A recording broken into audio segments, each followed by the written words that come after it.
Hey garden friends, welcome on back. I'm going to finish up the May garden tour. I did the front and now I'm going to include the Rose Cottage Garden, Rose Alley. Again, there's just a few things to see. Yeah, I'm right now out here on Friday trying to protect things. We're supposed to get some freezing cold temperatures over the weekend and I don't want to lose like my lilac blooms. I probably won't get to enjoy them because they're just coming out and it's going to get so cold, down to 29. So I could try. Anyways, some of my roses have little tiny buds on them. Those will probably get zapped. So it'll set me back in bloom a few weeks, but it is what it is in the mountains and I just roll with it. So enjoy what I can enjoy. So come on along and let's do the Rose Cottage Garden for this first week of May.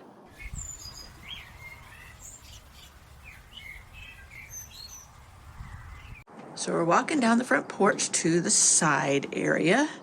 This metal ring, it's a fire ring, that needs to go. I had been using it as a raised bed. I no longer wish to utilize it that way, so I need to get rid of it. Here's one of my Test D'Urberville roses in the barrels on the side. Now down there, I have an Albertine rose and it's struggling, so I think the gophers are getting it too. I had thought that once one of those other barrels, when I empty it out, I'll put it here and put the rose in it. And then I have this metal mesh ready to hang from the eave to do like with these. You see how the roses are climbing up and it goes all the way up to the eave. So that's the plan on the corner. And of course my pathway bark. So we'll look up this way. I just got done weed eating along the edge. You know, it's still weeds, but they're chopped down and they look tidier when they're chopped down. I hear some traffic coming up. Sounds like they're going down to the school though. Anyway, so that's that side. This is a Bosco Bell rose that I dug up to prevent it from being eaten to death. They did kill one. I have 3. I usually buy the David Austin roses in 3s and plant them all together so it makes a sizable display, but the gophers got to it. So here's my iris. My iris should be blooming in about a month. Thankfully, there's no buds on them to get frozen this coming storm. Year before last, all my buds of my iris got froze off and I didn't have a very pretty display. And then last year I had the most magnificent display. You should go see my iris tour from last year. They were just fabulous, the best I have ever had. Here's a peony. This is the Rose Cottage Garden or Rose Alley here. My neighbor's getting some block. I guess they're going to do a block wall down there. I'm so nosy. Anyway, so I got more peonies coming up.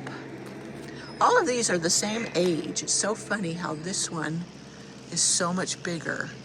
And I'm not sure if that's because it gets more sun in the summer or what the deal is. And then there's this one. See, it's barely peeking up down there. I have a couple delphiniums in here that are doing okay. One there and one over there. I love the height that they bring. And here's my red Jupiter's beard. That it's getting ready. It's full of buds. It is so pretty and it blooms for me all summer long. And this is a Bosco Bell rose in here. And then over there, this is my Tammy rose. That's the one I started from cuttings of the one in front of my sister-in-law's house. And I have a video on that too, on how to start. I started those cuttings. So yeah, lots. I mean, everything's just peeking up. Just peeking up. Look at these 2 tulips. Now these are the ones that will come back, perennial tulips. They are the, what are they, the Triumph? No, I'll have to look it up. Anyways, these ones, I haven't planted tulips in years. And these red ones, I got them in a huge bag of them, like at Home Depot or whatever. They were the cheap ones, all one color, but they came back for 5-6 years just beautifully, and it's just been the last few years that they've waned, so they lasted forever. The fancier tulips, they'll last you 1 year and you've got to replant, but there are some that will come back and come back and come back for you. So down here, look at this beautiful blue. This is this ground cover, which I need to rake the pine needles out of. But this is such a beautiful, when this is in full bloom, it is just gorgeous. So it's going to be pretty quick. Now look at this clematis. This is Belle of Walking, and I did not prune it back this year, and it is already up to the top, and it is full of blooms. Last year, this thing bloomed and bloomed and bloomed and bloomed. I would deadhead it, and it would keep on blooming. So hopefully it'll do the same this year. Okay, now over here, this clematis looks really sad. And I thought it was a type 1 pruning type, which you don't prune. You just deadhead and clean up. And I don't know why I thought that, because I never buy the type 1s. But then I read it is actually type 2, and I could have cut it back to cut all the dead off. And but now I don't want to do it because it's got such growth, and so I'll just wait until this next fall and cut it back and neaten it up better. I will cut them back if, like this one, it looked like it was really struggling to get it to put up really strong canes. See down here, well, it looked like right down there. Can you see that? Right in there, that's the base of it. And it looks like it's got pretty good canes. So it just, yeah, I could have cut back the parts that were just so untidy. But you see how it's got even new growth coming out of that old growth right there. So who knows? But anyways, now that I know it is actually a type 2, I can really clean it up this coming summer and fall. So this is the other side. Now down here, I have a Princess Kate clematis. Do you see that right there? That's coming up. Now this was a Chilean jasmine, which is supposed to be hardy in my zone, but I don't see any signs of growth. So I'll have to wait and see if it comes back. As I said, even though I'm a zone 8B, some things will not thrive, no matter what, even if they're hardy to zone 8. Okay, I'm trying to find the little things, the little joys, the little blooms along the way to share. This is how I get my enjoyment before everything really starts producing the blooms. And there's a giant weed I need to get rid of. But here's my cat's pajamas nepeta. That is getting ready. This will really bloom. I've got several along this side, and I'm slowly getting more to go on this side. So it'll be just a row of the blue purple. You see my climbing roses doing so well that I planted. I planted these roses all last spring and summer, so and a few in the fall. So I'm thrilled with how many of them are really taking off. Most of them, I think I put in cages. See, I showed you how I built cages. This is one of my built cages to protect them from the gophers. You can see that cage down there. This one doesn't. This one's baby blanket. This one I never had in a cage. So far, the gophers have left it alone. This is Jubilee Celebration. It is just a beautiful rose. Those are 2 lavender roses. One is Love Song, and the other is, what is that? Plum Perfect. Anyways, both of those seem to struggle with the cold. So even though they are not hybrid teas, they do get damaged in any cold. So I have to pamper those and protect them as much as possible. And my Nearly Wild Rose, that one, the gophers have never bothered it. I don't know why they go for some and not others. But it's so exciting to see things greening up. This has been the best thing I did was these trellises that we made from the hog wire. And it's working exactly as I wanted it. Look up there, how it goes all the way to the eave, and I'm going to have the rose canes go across. This is my Zephyrdrone rose. And down here at the base is another pink rose that'll fill in. Even though the Zephyrdrone is a rebloomer, it's not super abundant after the first bloom. So having another rose that blooms later kind of fills in for it. So I'm trying to find, I'll take you along my viola walk, but here's some wild violets or sweet violets, and I'll let them go in that. That rose is a sucker, so it's not one I want to keep, but And my poor Japanese maple here, I accidentally killed that last summer. Just to let you know that things happen, and if you've accidentally killed one, no big deal.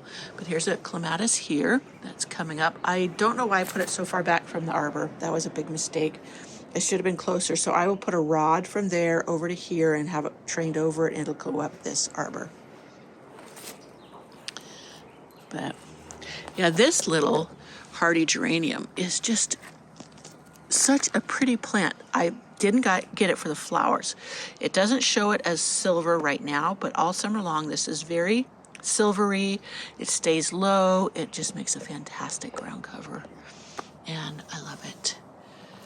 So I have, with each of my roses on these arbors, I have usually clematis. You can see this is a clematis here. This one's Charlie Brown. These are all new, so they're just getting started. It'll be a few years before they really take off and cover things the way I want. But look over here, my primroses are just going bonkers. They looked really sad when it got snowed on them and everything, but now they've had some warmth and they're just doing crazy. And here is my viola field. This is, I had noticed that they had seeded within, this is paver sand in between all these pavers, and they just reseeded like crazy. And look how gorgeous. So I was going to remove these pavers and fill this in with just gravel, because I couldn't, like my table and chair set, the chairs would fall into between the cracks, and yeah, you couldn't sit in it very comfortably or move the chairs around. So that's why I was going to take away the pavers and then put just gravel here. And then when I saw all these seedlings coming up, I just changed my mind. So I'm going to turn the bench kitty corner, and then I can look back into the garden this way and enjoy. So look, they even came out here. I call this my viola path, because it's all along. This is the pathway I walked down. And look at all the different beautiful colors. These are all self-seeded. I love self-seeded flowers because they grow where they will do best, and they just fill in and do beautifully. My Japanese maple is leafing out just gorgeously. My lilacs are just getting started, and I'm so afraid. I don't even have hope that they won't get zapped by the freeze coming. But look at that, how beautiful. Now this one over here, there's no buds on it. So maybe this is a later one and it will get to bloom. I don't know. But yeah, along here, this is all getting worked on. Work in progress, because I don't know what I want here. For sure, I have thrown things in here that I know do well. This is Monarda that, it just spreads. Foxgloves, these are self-seeded. I did put some daisies in here. I put this rose in here. It was struggling where it was at, so I just threw it over here. This rose always does well here, so I just gave it a good prune. And there's more violas in the pathway down here. You can see. So I step around them as I go on my walks. And my one rose before the gopher started eating it, because this is a gopher tunnel area too, climbed this arbor so beautifully. So I was thinking of a big container with another rose in it back here, because it seemed to be a spot. Now this is another sucker, lilac sucker that I had dug up and transplanted. See that? So it's doing well. But not as well as I would have thought. So I think the gophers are really going through here. Now this is this is behind the studio cottage, and it's Rose Cottage, and it's just kind of a catch-all for the moment. So this is where I put a bunch of my extra roses, because I didn't have anywhere for them right away, and I need to get them ground. And this is like the back hillside. Here's the alley behind my house. And they have loved it. They have bloomed. This one down here is a Scepter d'Isle, David Austin rose. And it has been the most fabulous blooming rose back here, where it gets very little water, but it just blooms and blooms and blooms. It needs to be weeded back here, but I mean, it goes from snow covering the ground to all of a sudden everything's growing. And this is a raised bed that I just filled up with some raised bed soil. And I was going to plant up some things. I was thinking of making this a cutting garden, but I'm not sure how much sun it gets. But you see those trees over there? They are marked, though it means they are coming down.